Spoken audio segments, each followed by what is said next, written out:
All right. Welcome, everybody, to the Beloit City Council Candidate Forum, sponsored by Eyes on Beloit School Board and Wisconsin Policy Monitor. I am Tori Champany, and I'm pleased to have been invited to serve as your moderator this evening. There are 5 candidates vying for 4 open seats on the Beloit City Council. One candidate did have to decline due to illness, but we are happy to have these 4 candidates here tonight. I would like to introduce Marty Dench, Kevin Levy, Tom Morgan, and Jim White. Many thanks to each of you for your decision to run for local office. Your willingness to serve your community is admirable and greatly appreciated. The format for tonight's forum is as follows. We will start with a brief introduction from each candidate. The timekeeper down here in front will keep a clock. We will allow between 1 and 1.5 minutes for opening statement. She will show a yellow sign when you have 20 seconds remaining and the red sign when your time is up. After introductions, we will move on to the question round. We will have 3 rounds of questions where each candidate will get their own question drawn at random. I forgot my bowl, so it's a big box.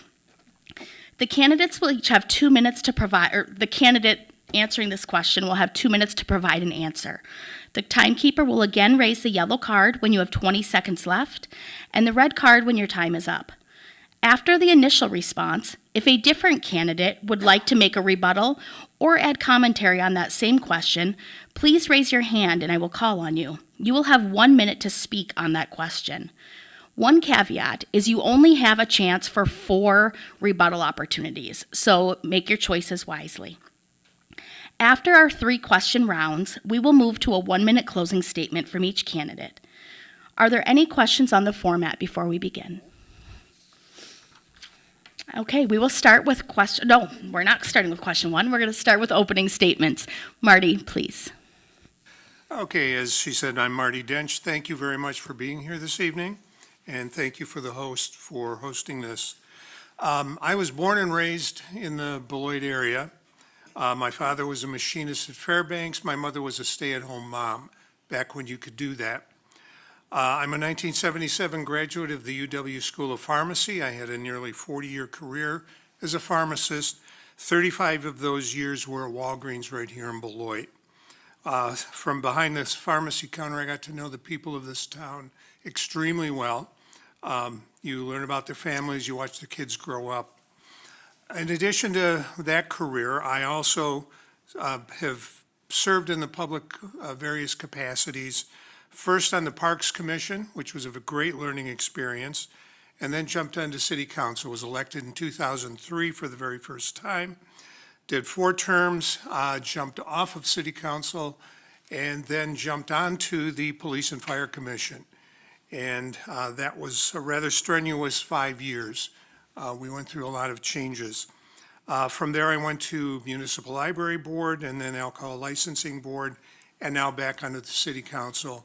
And I think those experiences give me a unique perspective on it. I understand how the various functions of the city work, how the various boards and commissions relate to one another, and how they relate to the City Council. So I'd like to ask you to just consider that when you're considering who to vote for. Thank you. Kevin. Good afternoon, everyone, and thanks again to the organizers of this forum this evening. Thanks to the fellow candidates that are running this evening as well. Thank you to the virtual audience that may be watching that's not in attendance. It is a pleasure to be here this evening. I am, as I said, Kevin D. Levy. I've been on City Council for well over 20 years, having served on the Beloit School Board before the Blackhawk Tech Board, currently the chairperson of the Rock County Board of Supervisors. People always ask me, why do you do this? And my response is always because instead of sitting back and complaining, I always wanted to get involved.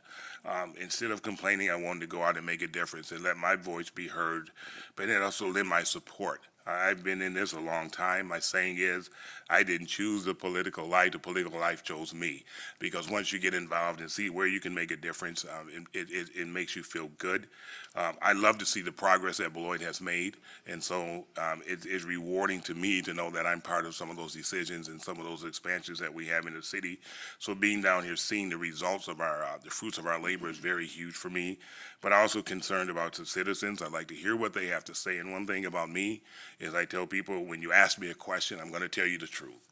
We may not agree, but I'm going to let you know exactly where I stand. If you ask me, can we do something, and the answer is no, I'm not going to sit there and say, well, we'll think about it, or I'm going to let you know that's something that can't be done, because I think that's what's missing today, that people just need to be honest and upfront. So that is why I'm running, and hopefully on April 7th, you would agree with me and cast your vote for me. Thank you. Thank you. Tom?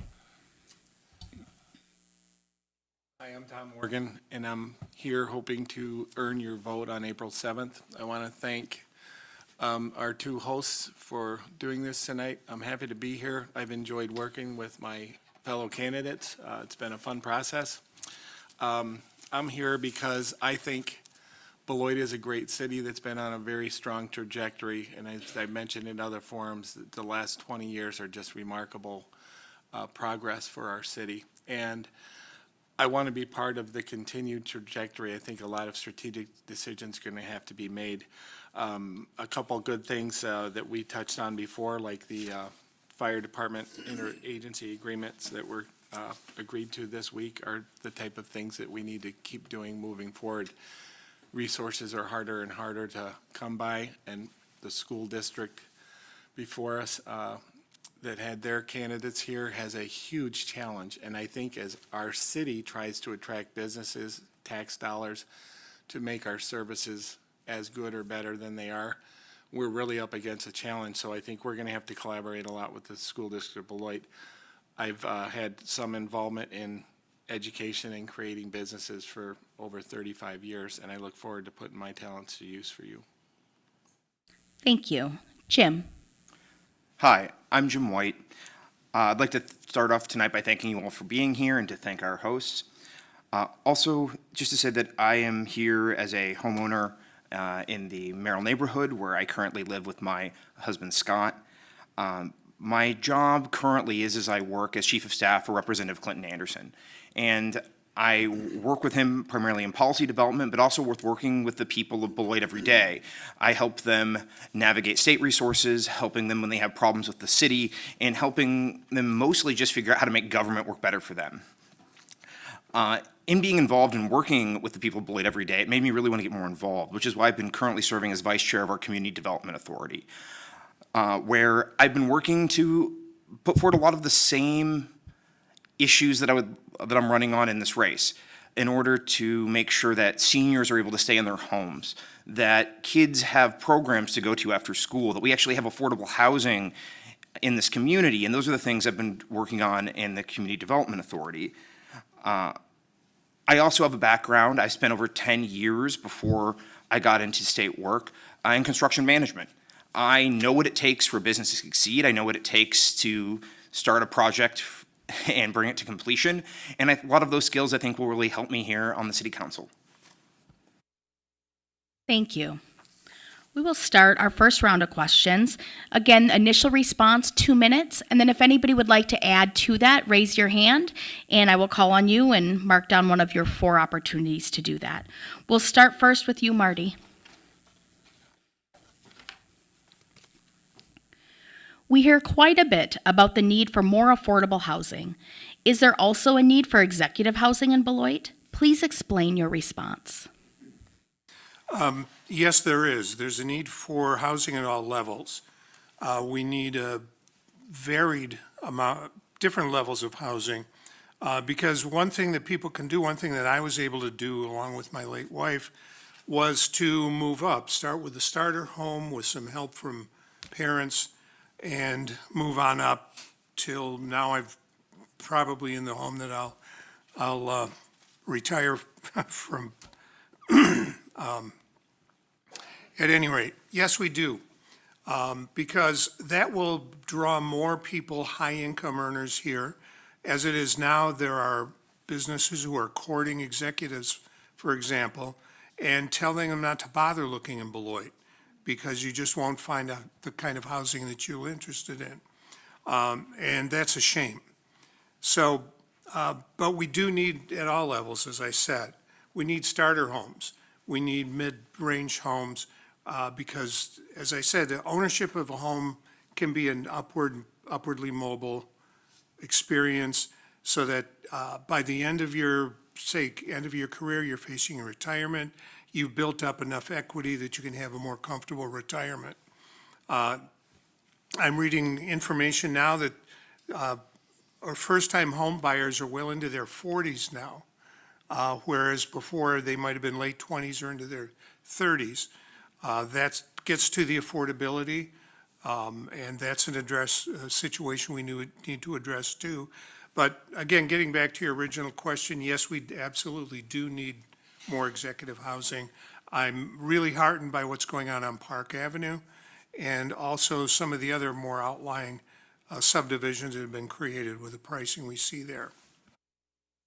Thank you, Marty. Would anyone else like to speak on this topic? Tom? Thank you, Marty. Those are good answers, and I hope it's not just rebuttal, it's also agreements, because I think that will help us work together better, but, well. I agree with the idea of diversity of housing, and I do think that we need to have what would be considered family, larger homes, not necessarily jumbo homes, but larger homes. I think what Kanya and Matt Chu have done on the Park Avenue in the near East Side College District is phenomenal. I've lived in that. I mentioned before, I think I've owned at least 7 or 8 homes, but I've owned homes on Church Street, on Chapin Street, and so forth, and I really like what's going on there, and I think we need to develop more tracts of land on the west side that the city owns. Thank you. Would anyone else like to speak? Please, Jim. Generally agree. I just want to say that the key to reducing housing costs generally is just to build more housing, so we definitely need more executive housing. Also, because today's executive housing can also be tomorrow's affordable housing, because the most affordable housing that can exist is a lot of times old housing.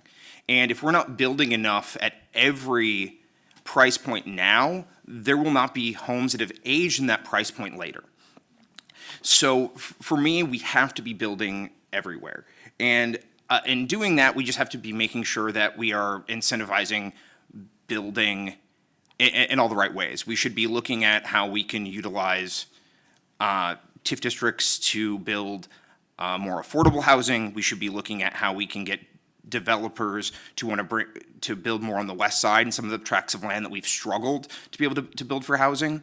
And generally, all additional housing is good housing. Thank you. So I would just simply say this: Beloit is open to everyone. So with that being said, we often talked about what are we going to do to get businesses into Beloit. Well, we know if we bring in new business in Beloit, they're going to bring in employees of all levels. So executive housing would be great because we're open for everyone. We want everyone to move in the city of Beloit. That's going to help our population grow. That's going to help our community grow. And those individuals are going to bring different ideas that they may have in other cities. They're going to bring them here to share with Beloit to continue us on our forward progress move. But I think it's important that we meet the needs of everyone that lives in the city or everyone that's considering to come to Beloit. Thank you. Move on to the first 2-minute question for you, Kevin. Do you agree with allowing non-residents to participate in Beloit City surveys that will influence major decisions and policies affecting our residents? Please explain your answer. Can you just repeat that one more time, please? Sure can. Do you agree with allowing non-residents to participate in Beloit City surveys that will influence major decisions and policies affecting our residents? Please explain your answer. My first thought is, if they're taking part in the activities or the programs that we offer, then I think we want their feedback. That may not go over with a lot of people, but I think if we have individuals that are in the city and they are using our services and they are using all of our things that they are taking part in, we would like their feedback as well. So I think going that route where we're showing them that we value their input, that could help them become residents of the city of Beloit. So I think giving them the opportunity to provide feedback, give us what they're thinking, why they like the programs, why they don't like the programs, and then encourage them that if you're in favor, if you like what you're doing, why not become a resident of the city of Beloit? Thank you. Would anyone else like to speak on that topic? Okay. I will move to a 2-minute question for you, Tom. Water pollution in Beloit is not frequently discussed by local environmental groups. Do you believe there is reason for concern? What measures would you support in order to prevent contamination of our waterways and well water? I think there are water pollution issues all over any city, but I think private-public partnership might be a good solution. I think we've had some good examples with the blighted industrial area down behind where the Skycart played down there with the confluence that Teresa Oldenburg put together. I think that's a fantastic private-public partnership. So yes, I'm concerned about water pollution. I think it's different than when I was a young man. I came here in '74 and I swam and fished in Turtle Creek near my house and so forth. But I think we can work to identify the problems and look for funding available, but also I think usually private-public partnerships are a good way to go. Thank you. Would anyone like to speak on that topic? Please, Jim. I think when we talk about water pollution, we should also be really talking about lead. Because one of the things that came up at this last council meeting actually is that 43.4% of all childhood lead poisoning cases in the county happen here in Beloit. And part of that is because we're one of the only communities that hasn't finished removing all our lead service lines. Mind you, there are other issues besides water that contribute to that, like lead abatement and paint. But when we're talking about water quality, we should talk about the things that affect our children. And so for me, I think one of the best things we can do short term is to remove all our remaining lead laterals in order to make sure that we are not poisoning the next generation of children. Thank you. Moving on to your 2-minute question, Jim, this is for you. Do you support the current trend of road lane reductions and bike lane additions? Please explain how you view the effects as positive or negative for our city, our citizens, and the environment.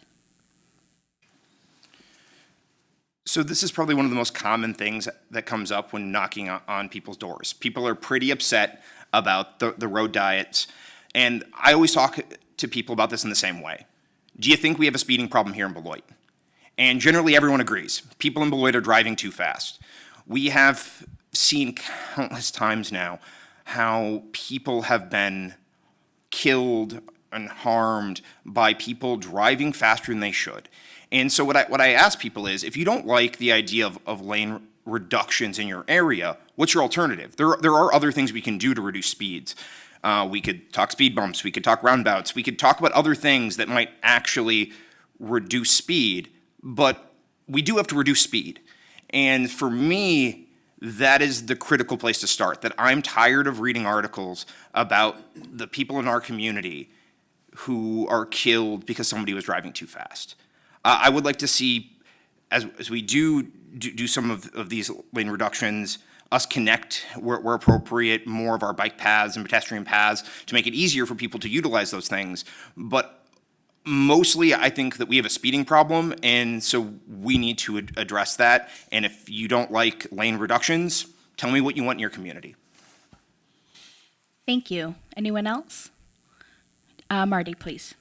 When I lived on Morgan Terrace, Walton's Lucy Zimbrick were neighbors of mine, very nice older couple.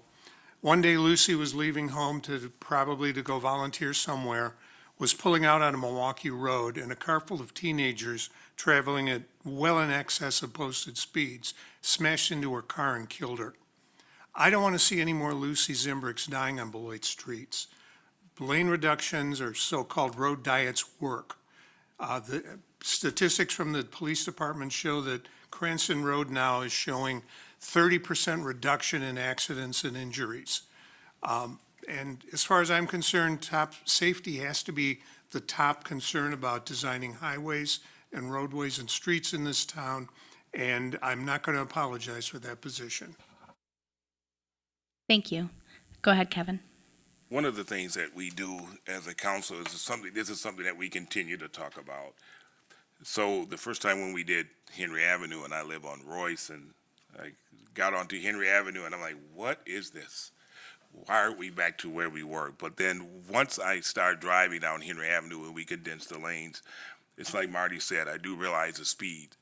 People were taking their time. People were able to get out of their driveway. People were able to be able to turn off the side streets onto Henry Avenue and didn't have to worry about getting hit.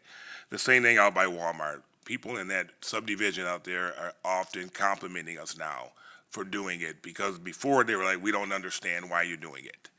But now they're saying we greatly appreciate it because we can get out safely. We don't have to worry about trying to dart out into traffic that it seems like it's the Rockford Speedway. Some of you may remember Rockford Speedway. But they're happy that we've done it, and I think we should continue to look at things like that to keep Beloit safe. Thank you. Tom? My answer is no, I'm not for them. And one reason is because it is the subject that I've heard the most of. And I do think that the data is accurate, but it's also not a longitudinal study. A longitudinal study where you take data over more periods of time is more helpful in making your informed decisions. But one of the things that seems to frustrate people about that and a couple other things such as the climate action plan, citizens sometimes feel like they're not being listened to, and I think it's my job to listen to people before we roll out what seems to be an initiative that's already put into place and do listening sessions. But I would not be agreeable to it, to more of them. Thank you. All right, we're on to round two. Marty, we're back with you. Should the proposed climate action plan be voted on by citizens? Why or why not? Well, I guess I'll just say why not. We've got plenty of input from the public on that. We're paid to make these decisions on behalf of the city, and I think we need to be prepared to do that.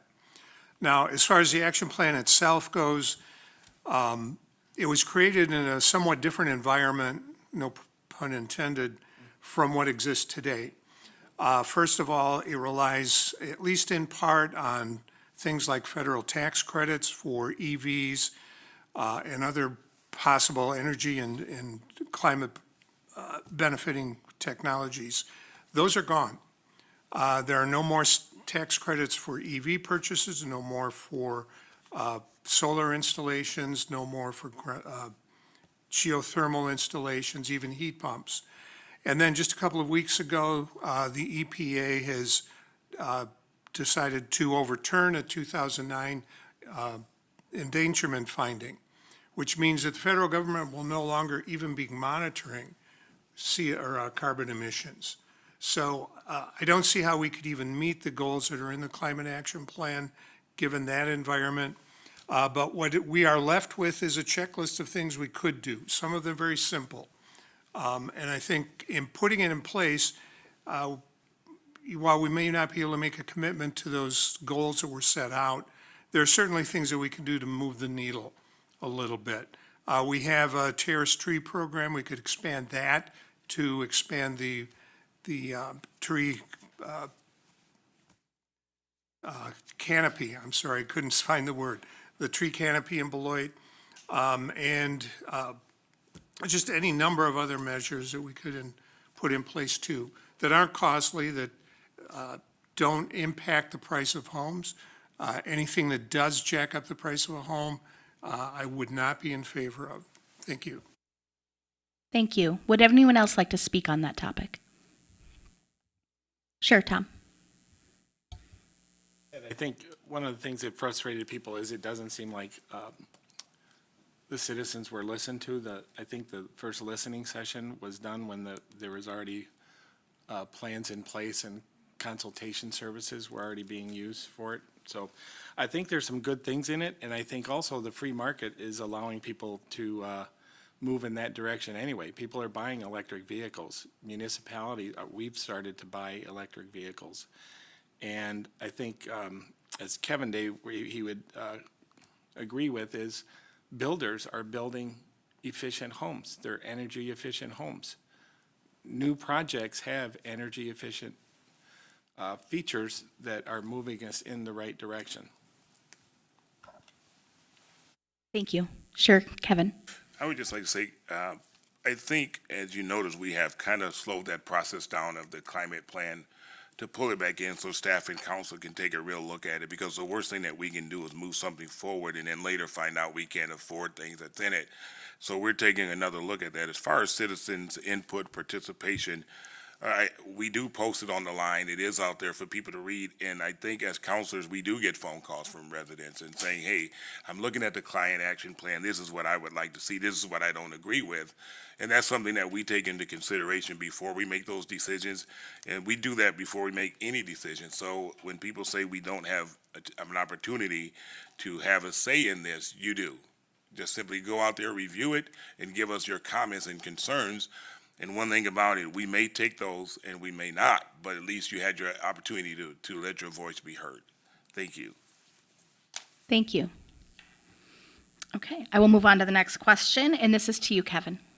That wasn't my question. It wasn't that was your third rebuttal is what that was. I have my pen moving here. All right. Is the city responsive to the concerns of our citizens?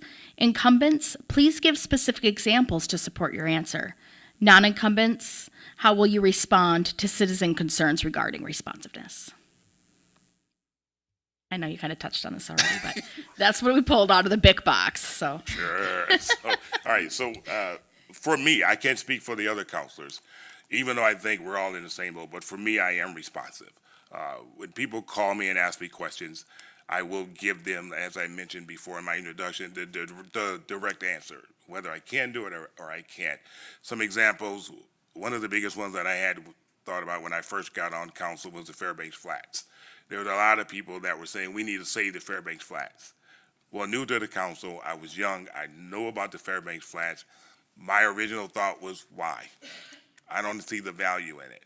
But listening to the citizens, listening to the residents who kind of help educate me on, this is why we feel it's important. Listening to those concerns and passing them on to the other councilors and the city manager at the time, Larry Arf, you know the history from that now. They were saved.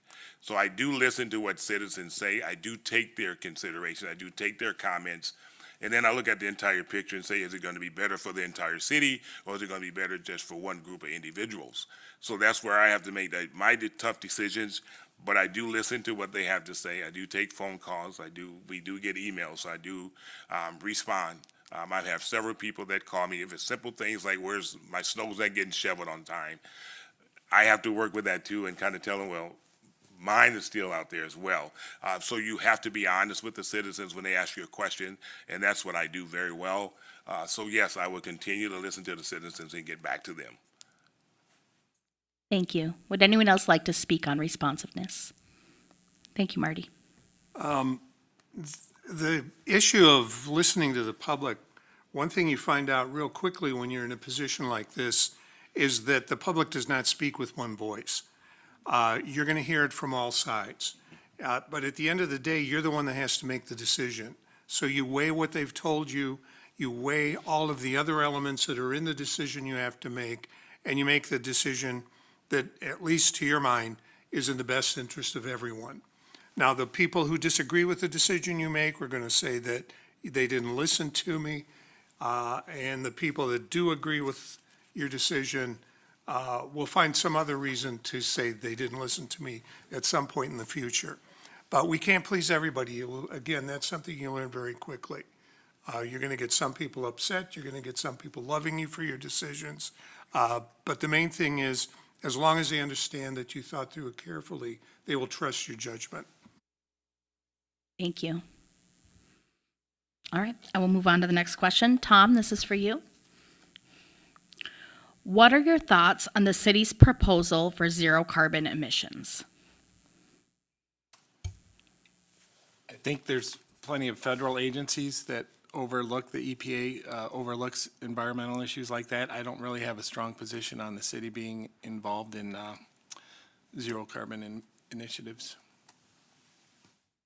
Thank you. Would anyone else like to speak on that? Okay, I'll go to the next question. Jim, this is for you. Partnering with Beloit Township Fire Department is being discussed recently. What are your thoughts on cities and townships sharing resources such as fire and police services? I generally am really for this. Cities and the township are under immense financial pressures, and when we can increase the quality of services through consolidation, we should consider that, and we should move forward with it, and we should do so deliberatively. I think that the initial agreement that we have to do some level of consolidation where we look at whether to consolidate departments we have right now is generally really good. It's going to get us an extra ambulance. It's going to provide faster response times for people who truly need help in the fastest possible way. I do want to make sure, though, that as we look at these issues, that we're doing what we can to bring extra money and resources in to do them successfully. The state has a innovation fund that we could probably be leveraging in order to bring some more money into both studying a consolidation effort, but also potentially to bring more money to the city with actual consolidation. I want to make sure that we're doing that. A big part of my background that I think makes me one of the best folks for the job is I spend a lot of time seeing the pots of state money that are out there. And this is one of those things that there are pots of money out there that we can use to do this more efficiently and effectively, and we should make sure that we're using all of them. Thank you. Would anyone else like to speak? Sure, Tom, thanks. The decision to do this was a smart one. I think it's a good example of collaboration between the township and the city. And it seems to me that the leadership was very involved in this process. And then they're still involved moving forward with the battalion chiefs in Beloit maintaining leadership over these departments or this department and these stations. And then it seems to be that the discussion of how the finances would work, again, is equitable, of course, with the township mostly spending less and us having a greater service area. It seems like it's going to be more efficient on the service. But as I said last week at a forum, as long as they kept the leadership involved and didn't make it top-heavy with leadership, and it seems like they've avoided that. It seems like it's efficient, it's more safe, and it was a good collaboration between the town and the city. Thank you. Just for transparency's sake, so folks are aware, technically, Tom, you are out of rebuttals, but we have quite a bit of time left since we're down Kevin with his illness. So I'm actually not going to cap rebuttals. If folks would like to chime in on a question, we only have one round of questions left. So I'm just going to leave that door open. So change your plans. So with that being said. Would that be, well, hey, you still had one to work with. Okay, Would you so- like to speak? Go right ahead. So this is something that we're going to have to look at not only for the fire department, but for other areas as well. Because as we look at cost savings, when the budgets are getting tight, getting less money from the government, we got to figure out ways to continue to make the city move. And working together with other jurisdictions is one way to do it. I think this is going to be a good move for Beloit, because when you think about it, people outside of Beloit, they don't know the town or the township. They just see Beloit. So when they come here and see this, they're thinking they see the entire city is working together. We that live here know it's a town of Beloit, a township. So they don't know it, but at least the residents in Beloit will be getting better service. We've already given great service, but this is just going to open that door a little bit bigger, because we'll have more people, more staff to help us out. As we said, we're getting another ambulance, and more of our response time should be able to go down because we have more manpower, and we're working together as a team. And when we talk about this regionalization in this area, what the best way to do it to see that this region is working together as a team. Thank you. Any other responses to that question? All right, Marty, we're back with you. This is round 3, so the last 2-minute question. Many people say that we need more youth activities in Beloit. Please share your opinion on this concern, along with any ideas that you may have for youth activities or those that you have supported in the past. I don't know. It seems to me that if someone thinks there isn't enough, they aren't looking around. We have a number of different, especially summertime programs that our Parks Department sponsors. And then other organizations, the Y has programs, Boys and Girls Club have different programs. So I'm not quite sure where the question is coming from. I think there are plenty of them out there. There's another one is Summer Softball League. So, and swim programs and on and on. So far be it from me to design a program for youth. You know, when I was a kid, I would just go out in the backyard and hit softballs into the neighbor's yard.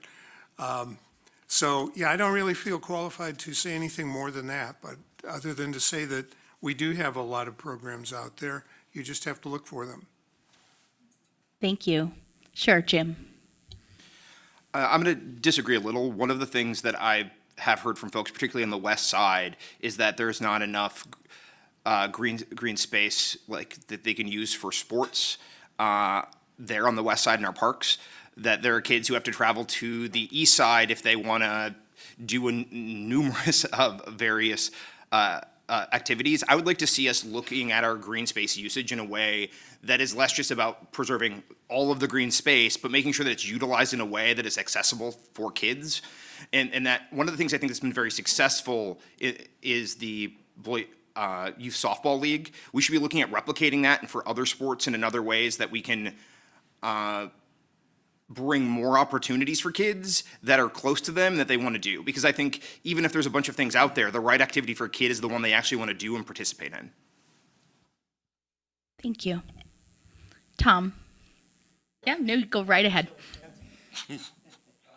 Thank you for that opportunity. And Marty, I agree with you. I think he's right. I think the city of Beloit has a fantastic park system.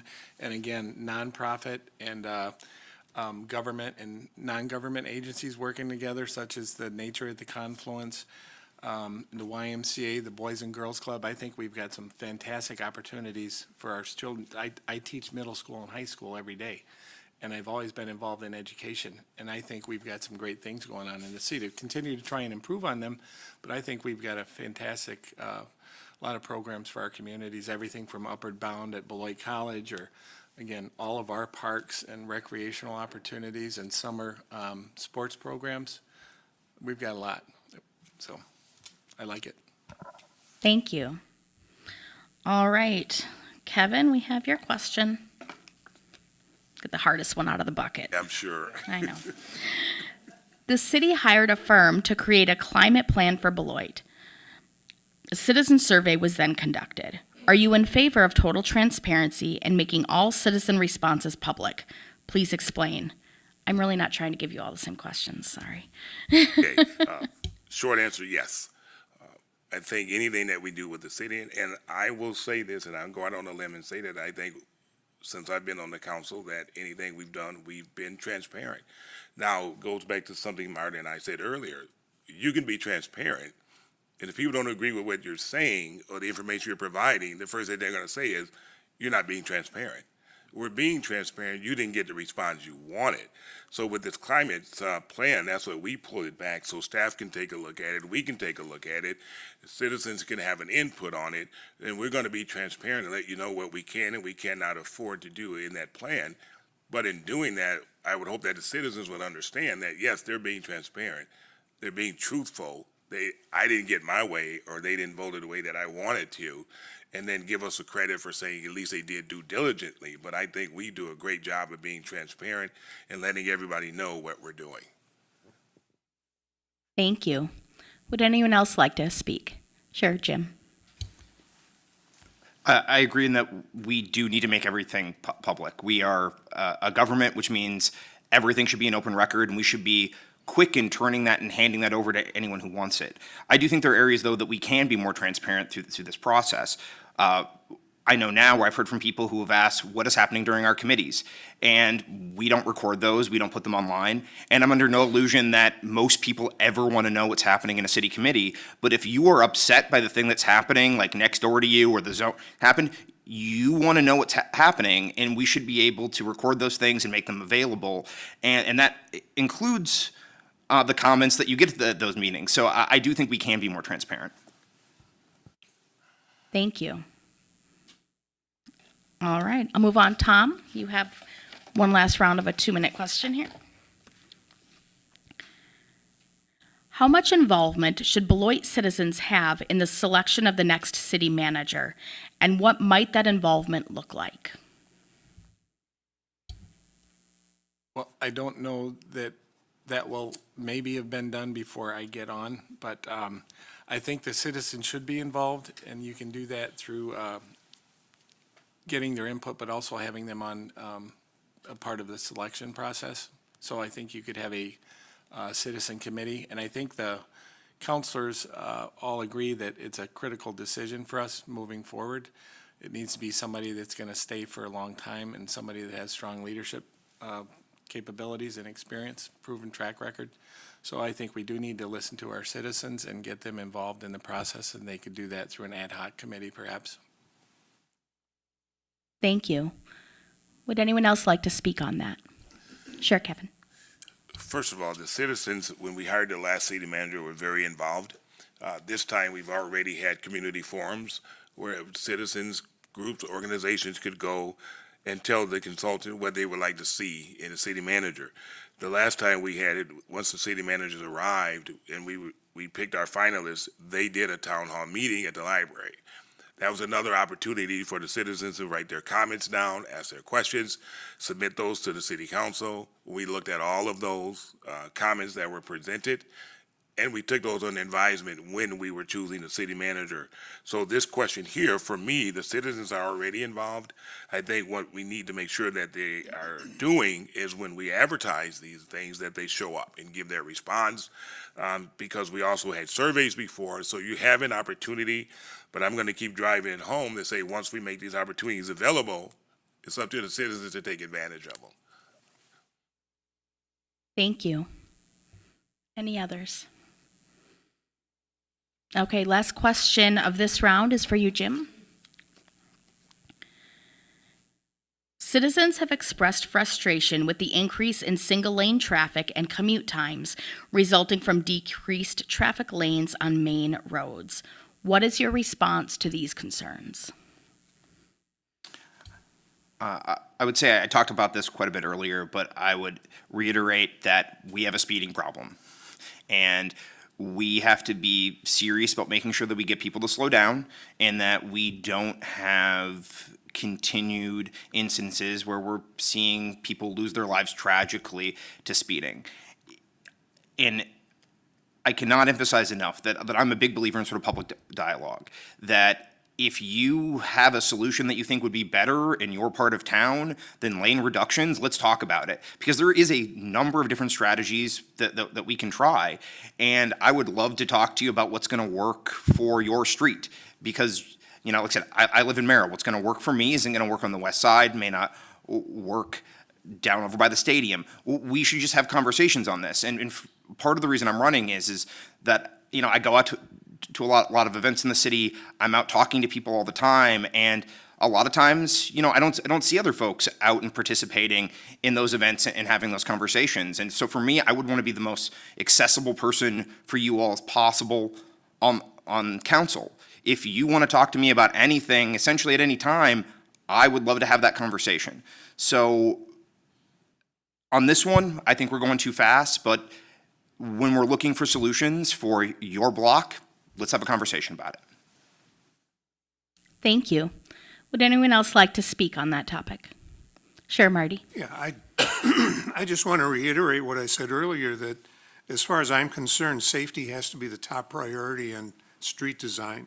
I live off of Cranston Road on a cul-de-sac, so I know full well what traffic is like there. I have waited in line at the intersection with Show Pier, and by the way, that traffic lights have been adjusted a little bit for timing. The waits aren't nearly as long as they were before. Even so, while I was sitting there waiting for another change of lights, I took a look at my watch. I was only there for about 1:45. Now, if saving lives means it takes you a minute or two longer to get home from work, I think that's a small price to pay. Thank you. Sure, Tom. One thing that occurs to me is something Bill Dorr was very passionate about and fought vigorously for, to get the change on Park Avenue, which was done without some of the things we're talking about now.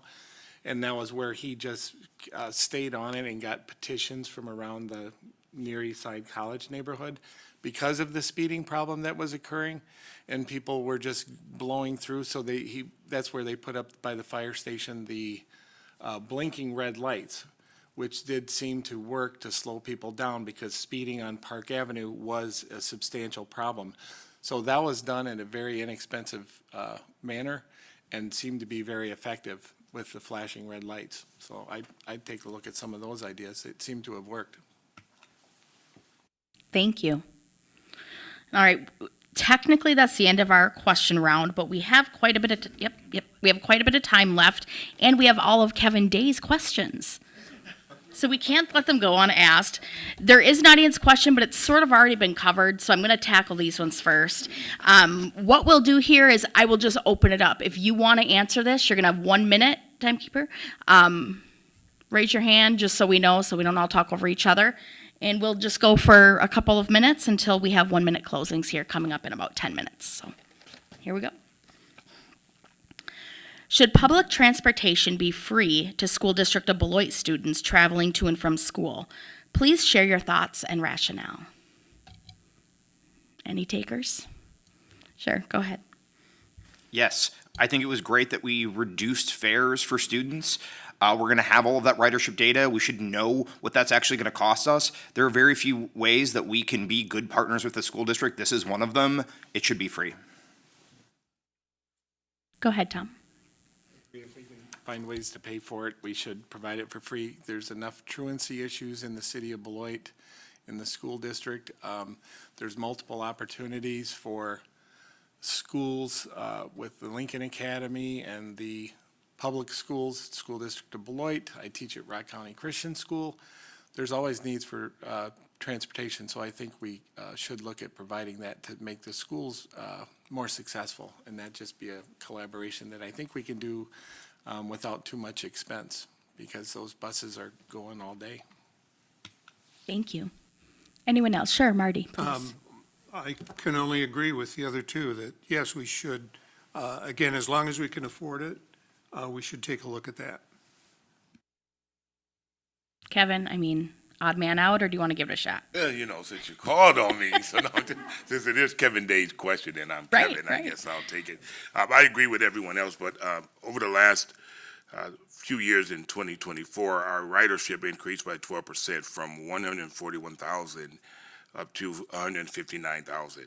And we did implement a new Wise Go card pass where students can get on with sort of like a debit card. It can track, one thing about this program, it tracks exactly when the buses are full, when we are getting the most ridership on the buses, so we can kind of target when we need to have more buses in a certain area. But as for student relationship and free, yeah, I believe that, but it's going to come down to cost. How do we pay for the buses? How do we pay for the labor when we have the students riding the buses for free? Because you're going to have to make up that cost someplace. So even though we want it to be free, and this is something that the city has been looking at for several years, whenever we talk about the budget process, this is something that comes up in our budget process. How can we get the kids to ride the buses for free? So this is definitely something that the city continues to look at. We're just trying to figure out the most affordable way to do it. Thank you. All right. Let's see what else Kevin Day is missing here today. Okay. Beloit School District has one of the highest truancy rates in the state. Years ago, the city joined the school district in enforcing compulsory school attendance laws. Should a city and school district partnership be revisited in an effort to reduce skyrocketing truancy rates? Go ahead, Tom. I've known Dan Schuf for a long time, and I just congratulated him in the earlier forum on doing a great job. I look forward to maybe working with him on the school district city collaboration. But that exact point was made by me to him, which is, I used to be involved, I used to work out of the Merrill Community Center, and I worked with expelled students and at-risk students. Dave Lupke and Fran Frusen picked me to be the lead of two different brand-new programs. And So truancy and attendance is a big issue, and I think that, like the truancy committee and enforcement should be brought back. I think the school district needs our help in enforcing truancy issues with kids and making the parents accountable. Thank you. Anyone else on that one? Okay. I am going to take this audience question. We touched on this a little bit, but I just don't feel right not taking the audience question. It's a little different twist.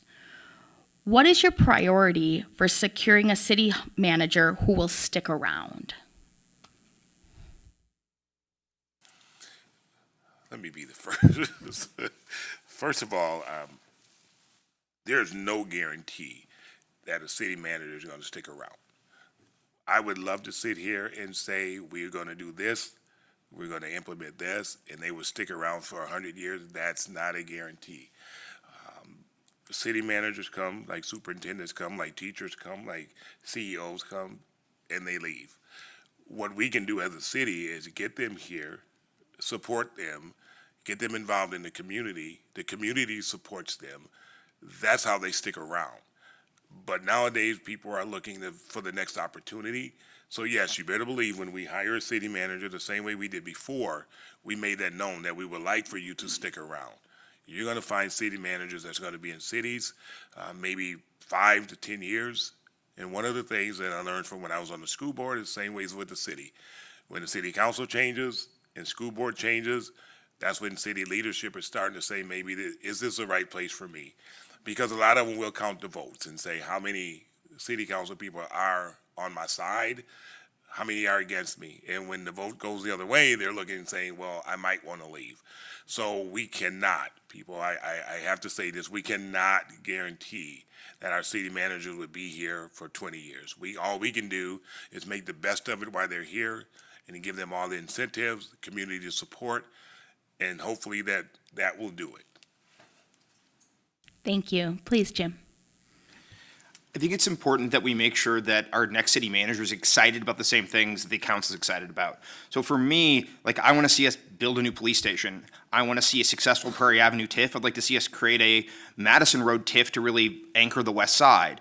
I want a city manager that's excited about seeing those things and building on them and making sure that they're successful. If the city manager is excited to see the growth of the city and is excited for the direction we want us to grow, then I think they're more likely to stay. I mean, there are no guarantees. I do think that having somebody who has been well-rooted in Wisconsin and understands what it takes to be a city manager in Wisconsin is important.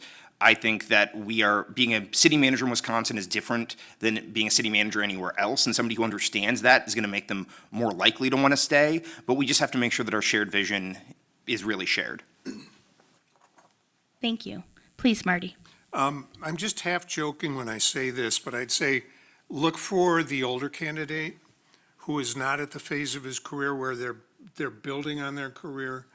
There's nothing wrong with hiring a young person to do it, but keeping in mind that they are looking at building a career. Somebody who's in their 30s, who has experience, is going to be looking at the next phase of their career when they come here.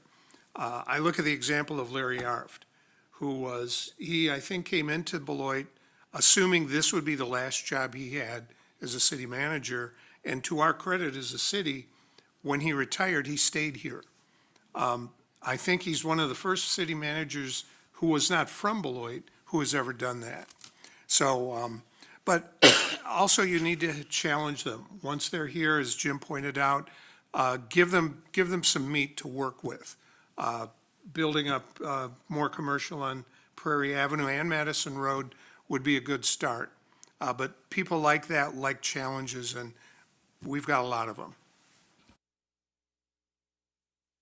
All right. We're close, but we have one last question, and this topic hasn't been covered, so I'm going to put it out there. Grants often come with strings attached and can bring costs that later prove unsustainable for the city. As a city council member, how would you evaluate if a grant is in the best interest of the city?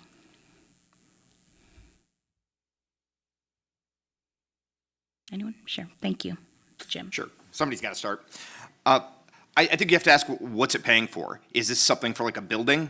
then great. You know, anytime that we're trying to build a building, we can get money for it, we should try to do that. Is it for something like staffing? That's where we're going to have to ask ourselves, like, are we committing then to just hire those people for the length of the grant? I think too often where this can be a problem is you bring people in under grant money, and then the money goes away, and we feel compelled that we have to keep them. And we need to know going in, like, are these positions that if the grant goes away, we're going to be principled in saying we can no longer support these positions? So for me, it's really just asking what's the use of the money going to be for, and just being really intentional about what we want our result to be. Thank you. All right. I think we're ready to move on to closing statements. So 1 minute, timekeeper will keep your colored sheets over there, and we'll start with you, Marty. For my closing statements, I want to lean in again to the things I said earlier about my experience working on a number of boards and commissions as well as city council. And among the challenges that I faced during some of those experiences, I came onto the city council in 2003 when we were looking at a new fire chief, a new police chief, and a new city manager. And here we are again, 20-some years later, in almost exactly that same position. Hiring a city manager is one thing, onboarding them is another. You're going to have several months at minimum where the new manager and the city council are going to have to feel each other out, learn how best to work with each other. And I've had experience with that. And as far as cooperative agreements, consolidations, mergers, I was here when we merged our city's health department with that of Rock County. That went very smoothly. It was a very long deliberative process. I've had experience doing that. And now that we're facing a similar situation with fire, I'm ready to meet the challenge there. Thank you.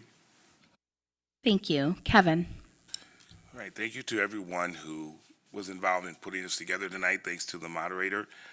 Thanks to everyone watching online as well.